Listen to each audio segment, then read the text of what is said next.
As we speak, 6:30 Eastern Standard Time on November 27, 2011, just with the markets being up open a half an hour, the silver, palladium prices, gold, and platinum are going up, quite substantially, including oil. I find this interesting because the euro resolve the euro contagion, whatever you want to call it, is not resolved yet. So there was a lot of doom and gloom, and actually I was feeling it too. But I was going to swap in the oil for the silver if the oil seemed like it was going up, and somehow um, due to fears on the Middle East. But I want to talk about some of the reasons. I think gold is going to do extremely well as far as going up in value as it has been doing for the last 10 years, and it's something that the biggest money has to move into. But one thing I don't like about it, and I never liked about it, this is why I went more into palladium than gold, is the fact that gold does not have much of an industrial usage. And it always told me that if they come out with a reset of the currency, they could pretty much screw you on, just the way they did back in the 1930s by saying this is what the value of the gold is, because it's not really used in a marketplace except in jewelry. And that's another reason I almost tend to like the new numismatic coins more for gold than like other materials, because it's kind of a collectible type thing too. Yes, I know it is a store of wealth, but it's different from the other metals in that it doesn't have that much industrial usage, and that's one reason I never liked it that much, and I went far more into palladium than I did gold. And I think buying the jewelry is a smart thing too sometimes, because if it ever came to something about confiscation, uh, jewelry is in another category, and also the gold coins that come in a slab. I know they're more money, but I bought some of those many years ago, and with the thought that if there ever was a time if there'd be confiscation, those would be the least likely to be confiscated because they're actually in a slab and they're graded. The Morgan $20 coins, whatever the heck you call those things. So I got some of those too.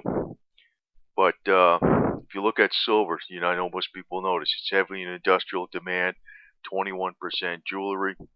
And this figure is some of these numbers, and this is from the Silver Institute.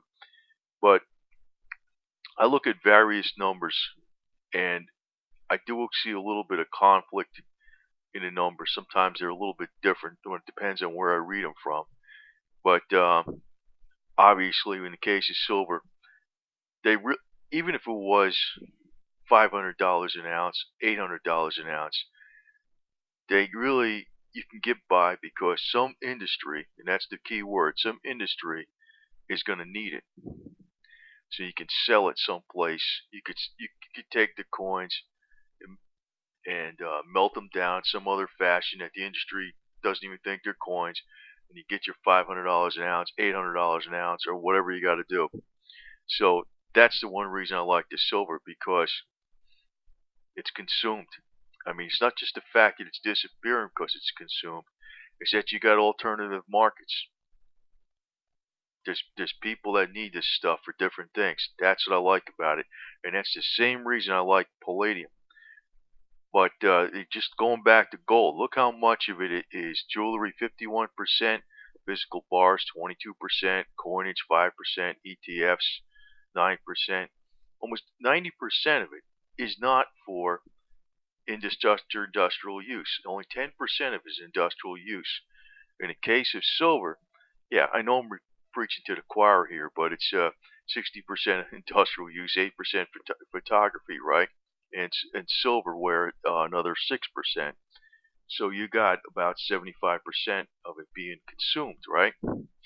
Now, in the case of palladium is even more consumed. You're talking 53%. I know, like, I came up with a little bit more for the automotive as a percentage because I wonder about these numbers. I do get conflicting numbers, and that kind of annoys me because I I base my decisions upon these things. And actually, if you knew what some of the numbers, how numbers were flowing out of different things, you'd be able to really pinpoint when you should move in and out of markets a lot better. But I think a lot of stuff is kept not out of the public eye and kept pretty secret for a reason. Um, but looking at palladium, a much larger percentage of palladium is used and actually consumed in industry versus even more so than silver. So what does that tell you about that metal?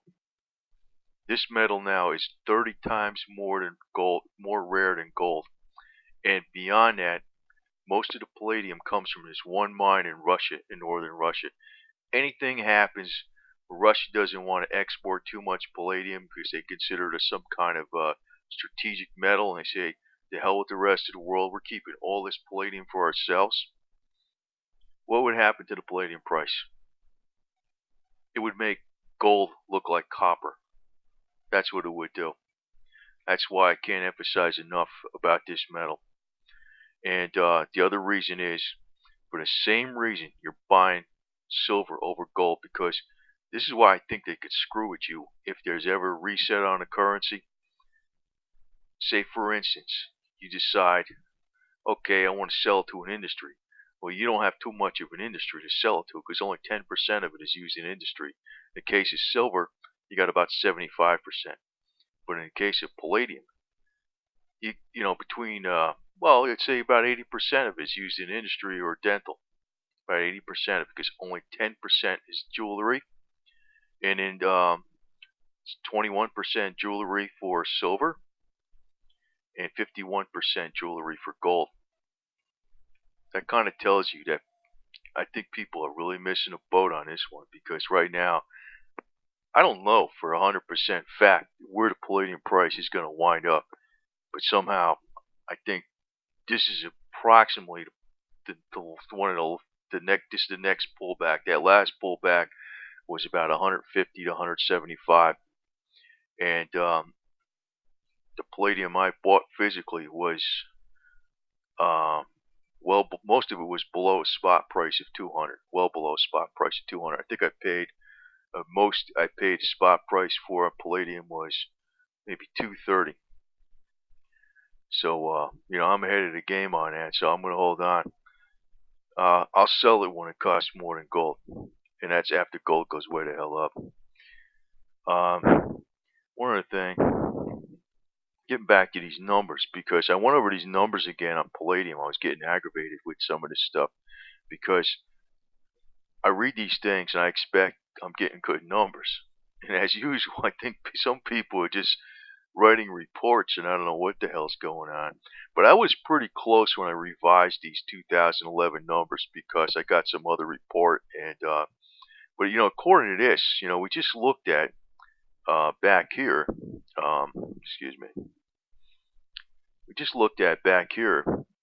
The automotive sector for palladium was 53%. And here it's 65% according to these numbers. So, you know, in jewelry is 7%.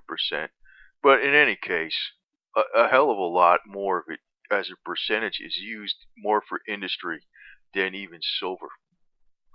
And you're talking something that's 30 times more rare than gold. I can't emphasize that enough. I mean, I think people might have to hold on to it a little while before it's going to go up. But this is going to be the real explosive price maneuver, and one that's going to really move up in price more than anything.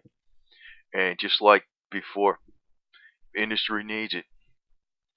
You really can't screw around with confiscating it, you know. And with the case of gold, I don't know. I think gold is going to do pretty damn good, but I'm a little worried about